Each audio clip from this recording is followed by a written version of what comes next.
this came up, and continuing with the practices. I feel like there's been a lot of continuing with the practices. Well, then what else can one say? Well, I suppose this is common, which is why I guess I'm really, wondering, like... Really, what else can one say other than continue?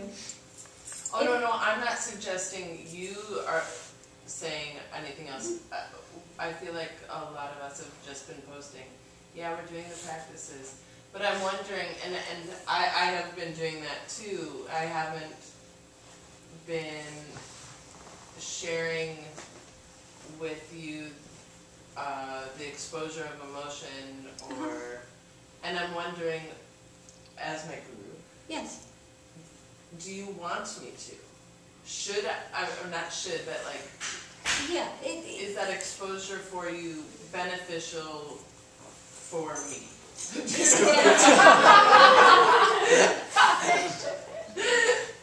What's most beneficial is that you keep going forward. Okay. Whether, you know, again, it comes back to just continue with the practices. Because whether you voice that or not, what emotion is coming up, you still have to process, have to sit through it, willingly, openly, fully, and get beyond it and underneath of it. Okay? Okay. So whether, you know, whether you voice it or not, it's going to be the same thing. You know, just you have to continue forward until everything falls away and one encounters that zero, that nothing, that is. You know? Until then, it's duality. Yep. And ever-changing. And all that can be done here is given the practices and continue to give you that encouragement. Yes, I hear you, keep going. Or whether it's myself or it's another one of the sadhakas there that says, good, we hear you, keep going. The thing is not to get caught up in the storyline about what it is. I have this anger because, yada, yada, yada, yada, yada, yada, yada. I'm feeling sad because, yada, yada, yada, yada, yada, yada, yada. Okay? Okay, you're feeling sad.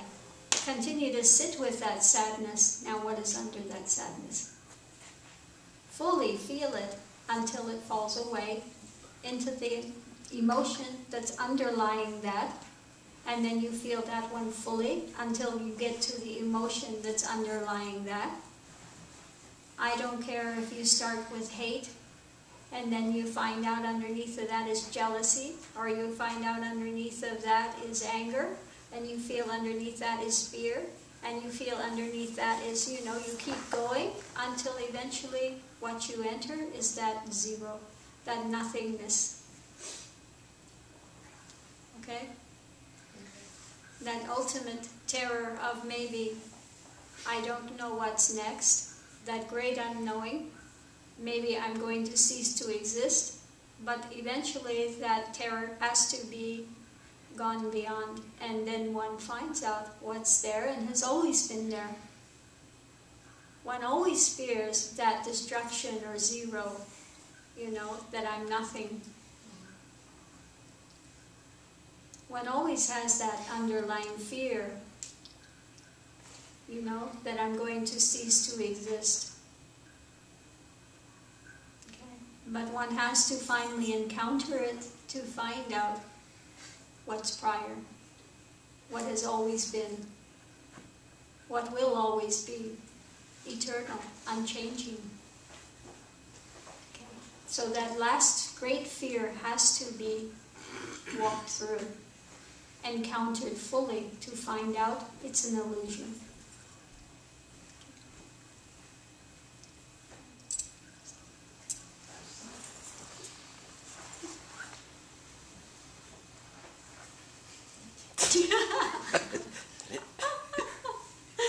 Did we have any other questions? Well, Yes, okay. I have a question about the vow of poverty Yes. for sannyasi.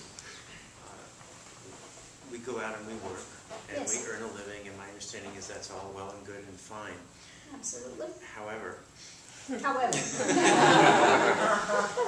when it comes down to corporate environments, for example, offer you savings, retirement, all geared towards the future, which I've heard does not really exist. So my question is, what do you do with your money? How do you actually allocate that properly? Yeah, it doesn't mean that you have to give away all your money and live in abject poverty. That's not what it means. Okay? It means just that your whole idea and your whole life is not revolving around money. Okay? Yes, of course. You know you have the body, you have the form, and you have to take care of that. So there's nothing wrong with taking care of that. There's nothing wrong with having whatever you need for your retirement, whatever. That's well and good. But if you have extra, you know, you have some extra, then again, look at where you can best use what you have. Okay? Yeah, but it doesn't mean that you have to sit in abject poverty. That if you take sannyas, we're going to tell you, you have to give us your house, you have to give us all your money. That has never happened here, it will never happen here. That's not what it's about. This is, again, when you take sannyas, this is an individual, you know, this is your individual thing to manage. Okay? It's an individual thing to manage. So that's all. And that's all. But no, we don't want to take the food out of anyone's mouth. We don't want to have somebody say, well, there's no tomorrow, therefore, you know, I'm not going to prepare for that. But yes, no.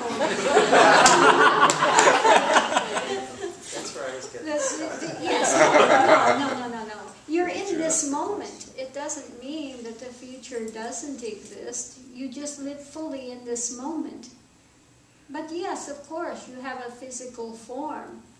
And as that form ages, it's going to develop more and more glitches and problems and stuff. And so yes, of course, you have to have maintenance for that. Okay?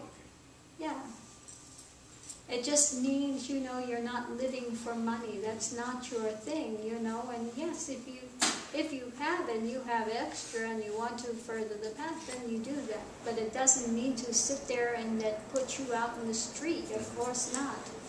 You're a karma yogi. People take the path, on this path, they're karma sannyasis, which means they're working in the world. Okay? So you work in the world and you live, you know, the best way possible. Okay? And that's all. Yes? What I wanted to ask you was that when I'm quiet in the meditation, I seem to get to this place where it's completely really quiet, but not really. And there's always like, and I've mentioned that before, and so you gave me the koan to work on. Yeah. And that's it. So, like we were talking about questions last night, and that was one of my questions, is just to kind of just to let go and to just jump in. I don't know where really I'm jumping in. I don't really feel the sense of fear or like, although right now and for the last 24 hours my heart beats, you know, but there's no sense of, I mean, I've heard it being said, but there's no sense of like, oh, I'm going to fall into this empty space or anything. I just feel like I can't let that brain, just can't keep it quiet. Like it does for like a flash of a second, and then Yeah, and one can have like those glimpses where things quiet for a moment, but then it comes back, the mind comes back, and it starts again, you know. And that's fine. Like I said, all you can do at that point is just continue on until it does fall away. It's kind of like the snake eating its tail, you know. It's got to finally eat the whole tail, and until it goes till there's nothing left. Yeah. But one can have a place where one reaches where first the mind becomes a little quiet, you know, but it doesn't mean that the mind is still yet. One can enter quiet where there are no thoughts way before that. Like here, you know, I've talked about this before. It happened the first time there were no thoughts was when I was in San Francisco. And that was, you know, a lot of years, maybe 20